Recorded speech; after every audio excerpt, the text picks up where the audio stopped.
My first symptoms started out as tingling and numbness in my feet, which progressed up my legs all the way to my waist, and I actually wound up in a wheelchair. I couldn't walk. My whole left side was paralyzed. I was slurring my speech. I'd drink a glass of water and it would drool into my lap. I was terrified of it because I had no control. My first symptoms were optic neuritis. I had like a black hole in my left eye. My main symptom is that I don't walk well anymore. My left leg just doesn't quite go where I want it to go. My wife brought me into Mass General, where she is a nurse, and I remember it vividly. I went in a wheelchair, and the doctor right away said, "You have active multiple sclerosis." I started to see neurologists right away as my feet started to tingle. And it took a long time for a diagnosis for me. It took 6 months. And so throughout the 6 months, I saw several neurologists who kept recommending me to take more tests, and slowly the progression of the numbness and tingling traveled up my legs, and that's actually how I got diagnosed in the end in the wheelchair. It was really pretty devastating to be that young and to have this diagnosis and to basically be told my life was over. I was unemployable, and it was very tough for me at that age. Everybody tells you you're going to be okay, but when it's a disease that hits many young adults, and for many, that realization is our first moment, our first taste of our own mortality. MS is not the end of your life. It can feel that way, and as a patient who is diagnosed and who is bedridden for a time, I know what it's like to be in that position. But I learned how to deal with it, and I read up on it.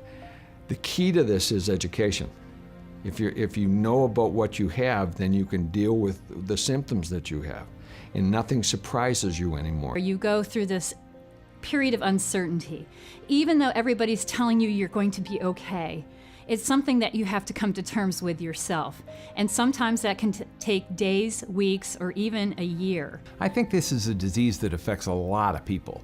And MS is one of those things that affects everyone within a family unit too. If you get MS or your spouse gets MS, it doesn't just affect the person who has it, it affects everybody in the family.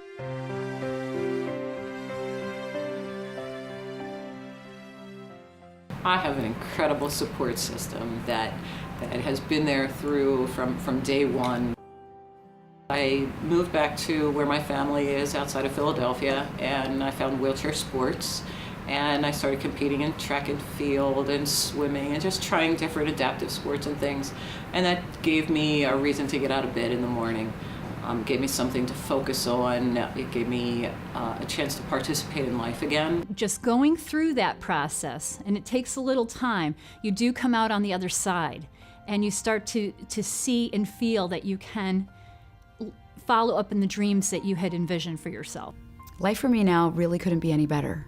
Honestly, I'm blessed to be where I am. I practice yoga every day. I own a yoga studio. I practice gratitude on a daily basis because I believe that being thankful for what you have will bring you to happiness, and being happy every day will give you the power to transform your life. I started competing in the sports, and then I went back to college. I got my degree, and in some ways, having MS gave me a second chance to train and possibly compete at the Olympic level in track and field. So it was no longer devastating, oh, my life is over. Yes, I can have a quality of life, and it can be a good life. If people like my son can see me galloping a horse, jumping over jumps, that I can be a living, breathing example of what a person with MS, what we can do, not what we can't do. I tell the story of the guy who jumped off the Empire State Building, and halfway down somebody opened a window as he was going by. He said, "How you doing?" And he answered, "So far, so good." And the moral of the story is, it's not jumping that gets you, it's stopping. So therefore, don't stop.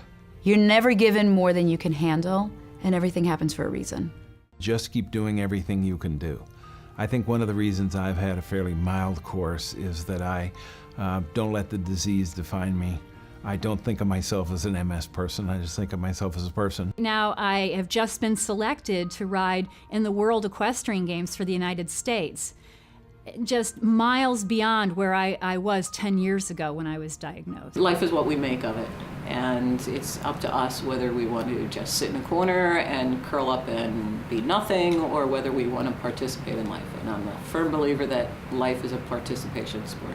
The coach for 35 years. I tend to be kind of a cheerleader. What's the best you can be today? If you're the best you can be today, you're having a great day. And enjoy it, and ride the wave to the beach with it. No matter what your physical situation is, you still can be okay.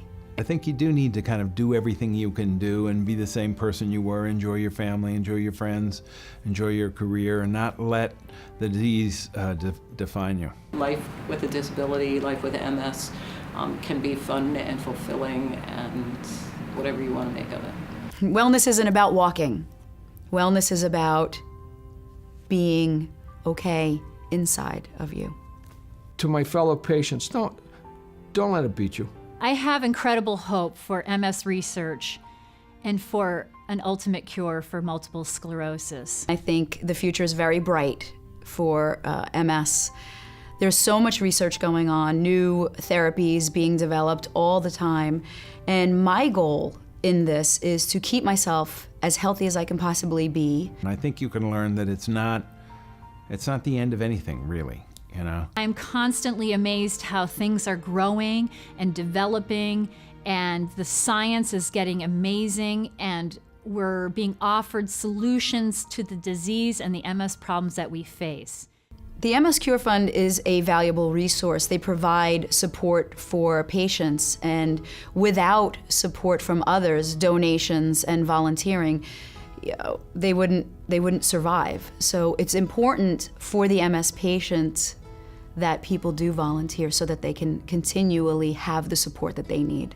It just seemed like a great organization that puts their money where their mouth is and puts it directly into research and education. I think it's really important for people to donate their time, their energy, their money to the MS Cure Fund, because together we can work on the many elements that affect MS patients.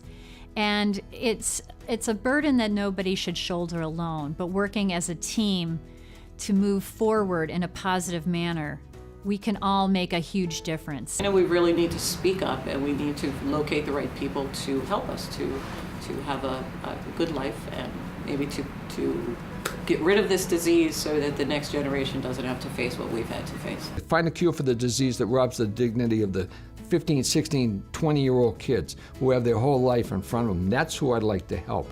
And I will go to my grave to help them.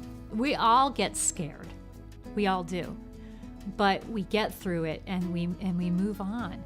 And there's so much help that's available. I think the most important thing for everyone to remember is to find something every single day that makes them happy.